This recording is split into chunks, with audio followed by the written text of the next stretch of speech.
Hello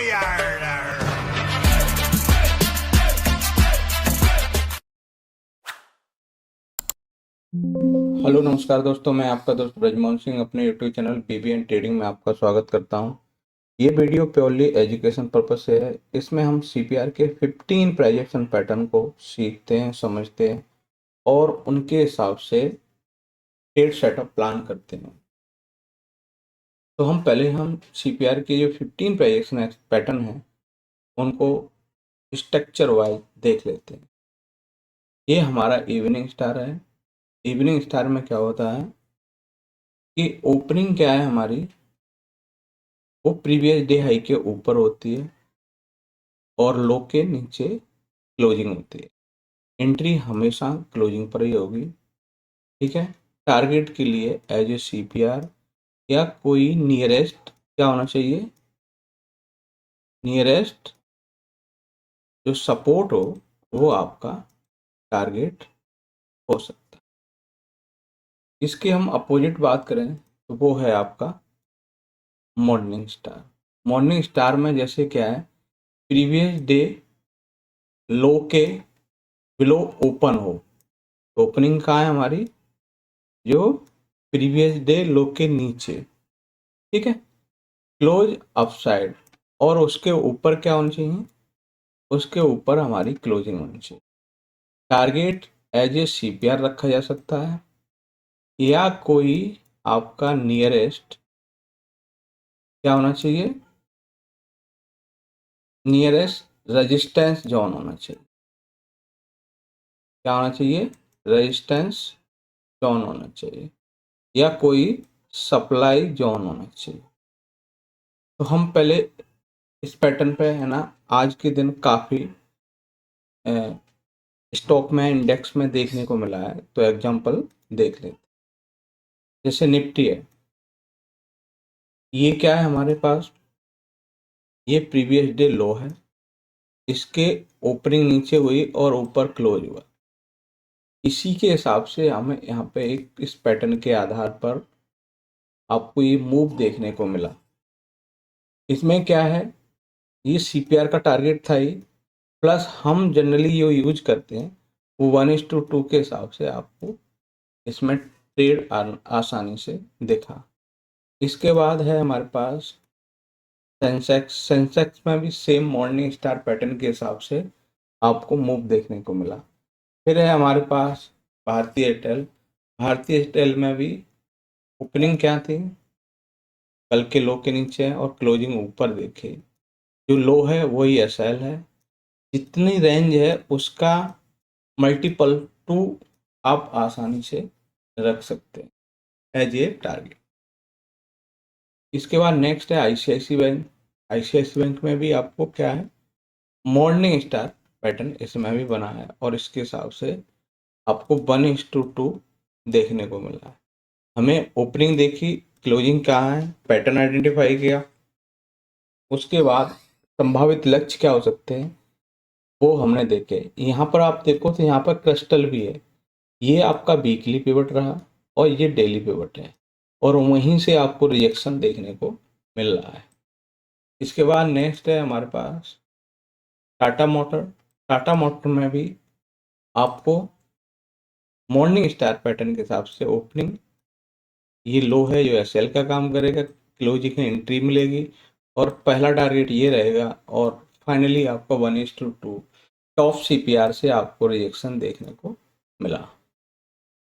उसके बाद है हमारे पास ये है आपका टाटा वो टीसीएस यानी टाटा कंसल्टेंसी सर्विस। इसमें हमें देखने को मिला है जीसीबीयू यानी कि ग्रीन कैंडल ब्रेकआउट। पहले ग्रीन कैंडल ब्रेकआउट क्या होता है वो देख लें। उसके लिए हम अपने पैटर्न देखेंगे ग्रीन कैंडल ब्रेकआउट। इसको समझ लेते हैं वर्जिन सीपीआर ओडी सेटअप। ये आपका ओपन ड्राइव मतलब ओडी सेटअप यानी कि जो प्रीवियस डे हाई से ये ओडी रिजेक्शन था और ये हमारे पास ओडी सेटअप। ये हमारे पास red candle retracement, green candle retracement, M reversal, W reversal, pivot pressure trade और ये है हमारे पास ग्रीन कैंडल ब्रेकआउट। तो ये हमारे पास क्या है, ग्रीन कैंडल ब्रेकआउट। तो ग्रीन कैंडल ब्रेकआउट है तो इसमें क्या होता है, हम दिन की पहली कैंडल के नीचे क्लोज लाते हैं। जब दिन की पहली कैंडल के नीचे क्लोजिंग होगा तो उस क्लोजिंग के आधार पर आपको क्या करना है, वहीं से आपको एंट्री प्रोवाइड कर देगी।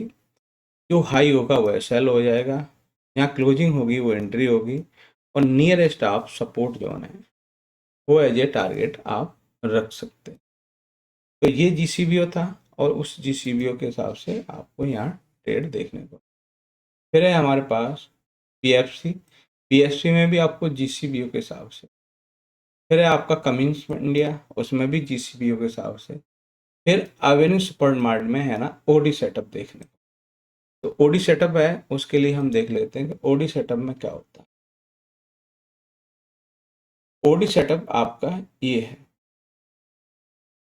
इसमें क्या है, हम प्रीवियस डे हाई से रिजेक्ट होके ऊपर क्लोज करें और कैंडल ग्रीन होनी चाहिए। प्रीवियस डे लो से रिजेक्ट होने के बाद हम नीचे क्लोज करें, वो भी फर्स्ट कैंडल, और याद रहे कैंडल रेड होनी चाहिए।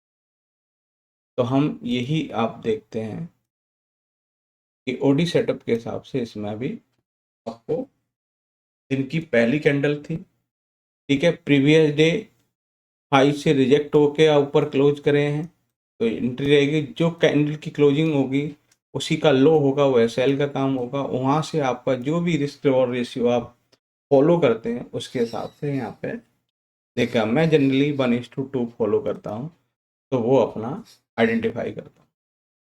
इसके बाद है हमारे पास, यहीं देखा जाए तो मारुति में भी ओडी सेटअप है। ओडी सेटअप के हिसाब से इसमें भी यही सेम पैटर्न बना है। फिर पीडीलाइट में भी आपको ग्रीन कैंडल ब्रेकआउट, आपका इसमें रेड कैंडल ब्रेकआउट है जो 197 कम्युनिकेशंस में है ना, देखा जाए तो इसमें है ना। तो अब हमें रेड कैंडल ब्रेकआउट है, रेड कैंडल ब्रेकआउट ये है। इसमें क्या है, हमारी ओपनिंग फर्स्ट कैंडल हमारी फर्स्ट कैंडल के ऊपर ब्रेकआउट होना चाहिए। तो फर्स्ट कैंडल है वो रेड कैंडल है, इसलिए रेड कैंडल ब्रेकआउट है। ये लो आपका सेल कंसिडर होगा। नियरेस्ट आपका जो भी रेजिस्टेंस जोन है वो आपको एज ए टारगेट रखा जा सकता है। तो हम इसके एग्जांपल देख रहे हैं। एग्जांपल है ये आपका रेड कैंडल ब्रेकआउट। फिर है एनएचपीसी। एनएचपीसी में जैसे ओडी बाई था, ये ओडी फॉर सेल है। ओपनिंग तो हमारी, हम कहाँ से रिजेक्ट हो रहे हैं, प्रीवियस डे लो से रिजेक्ट होकर नीचे क्लोज कर रहे हैं। क्लोजिंग पर ही आपकी एंट्री रहेगी। जो आप रिजेक्ट होके हाई बना रहे हो वो सेल रहेगा, और वहाँ से आपका जो रिस्क रिवॉर्ड रेशियो है उसके हिसाब से आप यहाँ प्लान कर सकते हैं। इसको हम देखते हैं प्रीवियस डे, चूँकि ये नेगेटिव साइड का है तो हम देख सकते हैं इसको ओडी फॉर सेल के अकॉर्डिंग। तो हम क्या है, प्रीवियस डे लो से रिजेक्ट होकर नीचे क्लोज कर रहे हैं, उसके हिसाब से हमें ओडी फॉर सेल के हिसाब से यहाँ पे पैटर्न, नेगेटिव पैटर्न दिख रहा है इसलिए नेगेटिव की तरफ जाएंगे। तो ये थे हमारे 15 price action pattern with example. हमने समझा, सीखा किस तरह से यहाँ पर ट्रेड प्लान किया जा सकता है। वीडियो अच्छा लगे लाइक शेयर कमेंट्स और चैनल को सब्सक्राइब करें। नमस्कार साथियों।